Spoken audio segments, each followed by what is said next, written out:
Japanese broadcaster NHK reports that some 7,800 tons of treated water stored in 10 tanks will be discharged simultaneously over a period of 17 days. The plant's operator, Tokyo Electric Power Company, or TEPCO, says it has not detected any safety issues during the first discharge in August.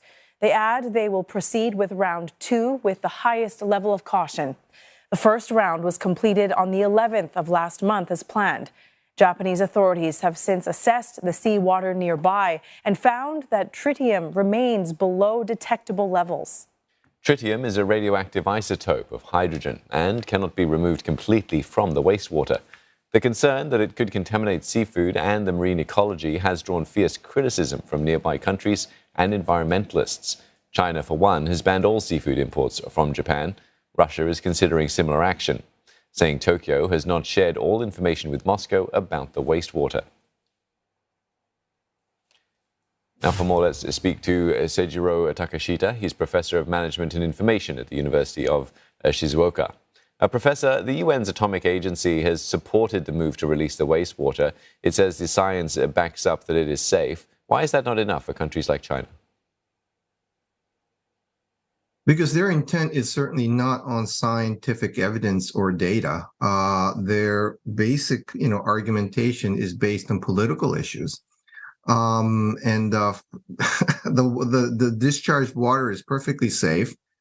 And if they're complaining about Japan, they should be complaining themselves because the level of tritium that they produce is higher than that of Fukushima.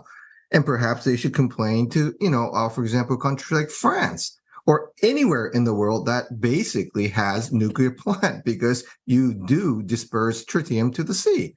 So obviously, from a scientific evidence or data, there is no way that, the Chinese authorities' argument will stand. And that's exactly what IAEA is also, basically saying as well. So this is nothing to do with science, but all to do with politics. Professor, China, they've banned all Japanese seafood imports after the first release. How deep is the economic and reputational impact on Japan going to be? Well, the latter is very big. As you can imagine, there are still a lot of naive people out there who thinks that, the action by the Chinese government is possibly valid because it's done by the government. But, as we just been talking, there is absolutely not a scintilla of scientific evidence on what China. In fact, Korea was also complaining from political views as well, but they had to start to understand that, further argumentation about this matter is a sheer embarrassment. So they basically backed off in the recent IAEA meeting. So obviously, this is giving a very negative reputation. But I think the Chinese authorities should realize that it would only be an embarrassment to themselves in the longer run. And how has this played out domestically then, given sort of how it's been triggering countries like China in their response? The Japanese government has approved over $140 million to help seafood exporters that have been impacted. Well, the fishery industry in Japan was already suffering, considering the fact that, we had over 390,000, fishermen back in 1988. We now have less than 150,000, of which 40% is over the age of 65. So industry itself is starting to wane down, partly because, our consumption of fish is also declining, although we're one of the largest fish consumers in the world. So, the supply-demand situation is getting very dire in this industry in the first place. And obviously, this, action, by the Chinese government certainly do not help. And it's putting, of course, a negative connotation over already, questionable conditions of the industry.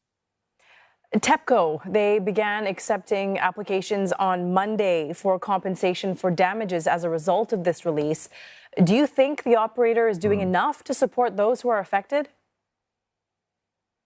No. One of the biggest problems about Japan, it's not only TEPCO, but the Japanese government as well. But their ability and capability of corporate communication is very, very bad. They do not disclose fast enough. They do not disclose enough to the world. And that's one of the reasons why we're having this interview right now.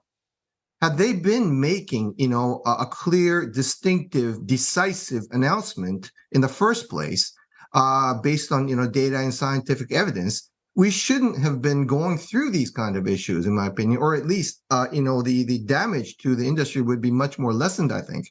So, no, I don't think, these corporations and the government is doing enough to reveal to the world of, where they should stand. Well, speaking of how things have been handled, if I take you back to 2012, you actually wrote an article with the headline, "What Japanese Leaders Can Learn from the Fukushima Nuclear Crisis," and it included, words to the effect that Japan's management style doesn't lend itself to unanticipated events. Talking 11 years on, I get the sense that you think things have not changed or improved at all. It has not changed an inch, unfortunately. One of the biggest problem, in my opinion, about the Japanese managerial issues is that strategic apex is horrible at crisis management. The Japanese are wonderful at risk management, which basically avoids risk in the first place. But once these, negative issues have happened, they tend to get into what one would call an ostrich effect, which is basically putting their head in the sand, but having their body and buttocks out in the open. And they try to remain silent, hoping that time would basically resolve everything. It does not.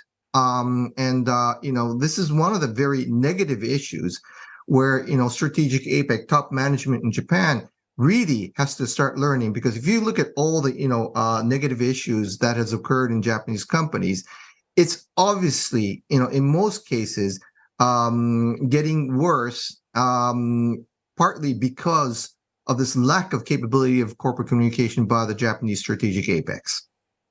So this decades-long process, I was going to ask you, do you think time is going to blunt the criticism? And you just alluded you don't think it will. What does Japan need to do then to reassure its neighbors and the world?